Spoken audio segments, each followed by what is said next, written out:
Welcome to Coruzant Technologies, home of the Digital Executive Podcast. Welcome to the Digital Executive. Today's guest is Michael Grillo. Michael Grillo is an advertising and marketing industry veteran who currently serves as Vice President of Marketing at Ampla. Prior to Ampla, Michael was the head of consumer products and retail at Calm, the #1 app for meditation and sleep, and co-founder and CEO of Gravity Products, home to the world-famous Gravity blanket. Under Michael's leadership, Gravity was named one of Time Magazine's best innovations in 2018 and Entrepreneur Magazine's 100 Brilliant Companies. The brand was ultimately acquired by Wynn Brands Group in 2021. Michael is an angel investor and advisor to several New York City-based startups, including Ampla Technologies. Well, good afternoon, Michael. Welcome to the show. Yeah, thank you so much for having me. Absolutely. And I appreciate you making the time, especially you being on the East Coast and we're here in Kansas City. So again, do appreciate the time zone change. I know it's only an hour, but sometimes I'm traversing the world. Not too bad tonight, but again, thank you. And so, Michael, jumping right into these questions here, let's get your story out there. You've got quite the career in marketing. You're a senior executive, entrepreneur, and now the vice president of marketing at Ampla. Could you share with our audience the secret to your career growth and what inspires you? Yeah, I think I've if you look at my resume or my LinkedIn, you'll see I've been sort of all over the map. I started my career in pharmaceutical communications, ended up working at a social media ad agency. I don't know if your listeners are familiar with Gary Vee. He was one of the early founders in this sort of social media marketing space, spent some time there. What I think is super cool is that I've been really curious about my career. I've gone from industry to industry. I think it's helped to sort of see how various industries operate and the business models that they use. And I think ultimately that prepared me for a stint in entrepreneurship. I had my brand Gravity Blankets for around 5 years that I co-founded and sold that. And along the way, I met the folks at Ampla, actually, and we can get into that later. But we ended up working together. They financed some inventory for me. And that's sort of where I got the bug for fintech, sort of moved right from consumer products to fintech. So again, it's all about curiosity for me. And I'd say if there is something that inspires me, it's just the idea of not being complacent. I think I'm someone that likes to really be in motion. And if I don't feel like I'm making forward progress or learning, it's usually time for me to move along. So that's what I would say would be the most inspiring force in my career journey. Thank you. And I appreciate that. Typically, and we have a ton of guests here on the show, but typically entrepreneurs don't let the grass grow under their feet. And I can totally understand that as an entrepreneur, and I can still hear that excitement in your voice. So I appreciate your story and background on that. Michael, let's talk about Ampla a little bit. The company you're at provides financial solutions that power consumer brands. But maybe you could tell us more about how Ampla solves your cash flow problem and accelerates growth. Yeah, I think a good way to jump off on this one is to talk about how I came into contact with Ampla. So again, I had started my own brand. We had grown the business to a point where we started expanding pretty aggressively into wholesale. We got a big national rollout at Target. And at the time, while I was certainly more on the sort of product and marketing side of the CEO orientation, I didn't know much about how one would sort of finance something like this. We were profitable, but certainly didn't have enough cash in the bank to finance an order as large as the one we got. And so ultimately my CFO was like, oh, we can actually go secure a line of credit for this. We don't need to raise money. There are options out there. And that was sort of the first time I had heard about debt as a solution for brands like Gravity at the time, and now the hundreds of brands that we work with. So we know that poor cash management is the reason why around 80% of small businesses fail. And that's exacerbated by the fact that in the consumer product space, there are really long cash conversion cycles. So, you get a purchase order from Whole Foods, you place your order with your co-packers, perhaps you're sourcing ingredients from overseas.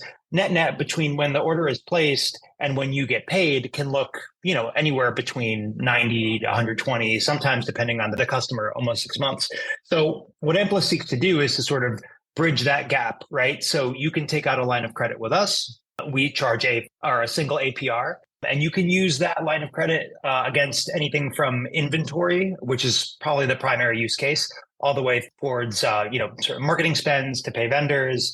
And that's sort of the real way that we sort of work with brands to unlock growth, because when you're not worried about financing your inventory, you could reinvest cash back into the business. I think on top of that, we've built a pretty meaningful full stack financial solution. So we now have a banking product a bill pay product. And it's all designed to sort of enable this deployment of a line of credit. We most recently, and I think sort of why you and I got connected, is we also launched an extended payment terms product for brands. So perhaps the brand doesn't need a full line of credit for, several $1,000,000. They just need to finance terms for one purchase order. So we made an acquisition earlier this year, a company called Upside. And what they do is they essentially will pay your vendor on your behalf and you pay them back over time. So on terms either 60, 90, 120. So we made that acquisition, sort of rolled it into our broader platform, and it's now called Ampla Pay Later. So between our line of credit, our banking and bill pay solutions, and our extended payment terms product, we really feel that we're sort of the preeminent player for these emerging brands to unlock growth and, maintain strong cash positions. I love that. And again, it's another service or menu items that people can leverage now to continue to grow and scale their business. So I appreciate the share. And Michael, we're a technology platform publication built on emerging tech, by the way. Are you leveraging any new emerging tech in your business? And if not, maybe you found a cool tool or app that was useful and you could share with us.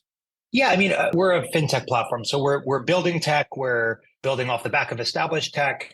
I would say from a pure marketing standpoint, and this isn't necessarily a new technology, but I think had been used in the consumer space to great successes. We've been thinking a lot about how to roll out SMS for our products, right? So like the same way that a consumer brand would be, communicating with you about, shipping timelines, promotional activities. We know that our customers are also consumers in their real life, and they sort of leverage the same type of communications channels. So we've been partnering with a company called Sakari that does B2B or enterprise SMS messaging. And that's now a big part of our strategy is, in addition to all of our marketing channels like email and paid, we're thinking about, how do we reach the customer really where they are? And obviously that's mobile. And it's really no different than direct to consumer company or a consumer facing company. We know that our customer has the same wants and needs.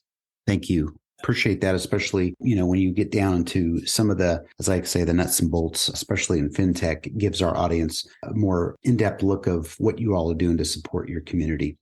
So, Michael, last question for this evening. Could you share something from your career experience that might be helpful for those looking to grow their career in either marketing or entrepreneurship? Yeah, I got a really interesting piece of advice really early on in my career. I was a bit disgruntled at an agency that I was at, and my boss sort of was empathetic towards the way I was feeling, but sort of gave me this piece of advice that you really never want to make an exit, you want to make an entrance. And I've sort of kept that and carried it with me in terms of like when I'm moving into the next stage of my career, I'm really focused on what the next thing is versus why I'm so upset in my current role or why I'm dissatisfied in my current role. And I think that's particularly pertinent to where we are right now. You hear a lot of noise around quiet quitting and disgruntled employees and the stress that remote work has put on people. And I think it's easy to sort of say like, screw it, I'm out.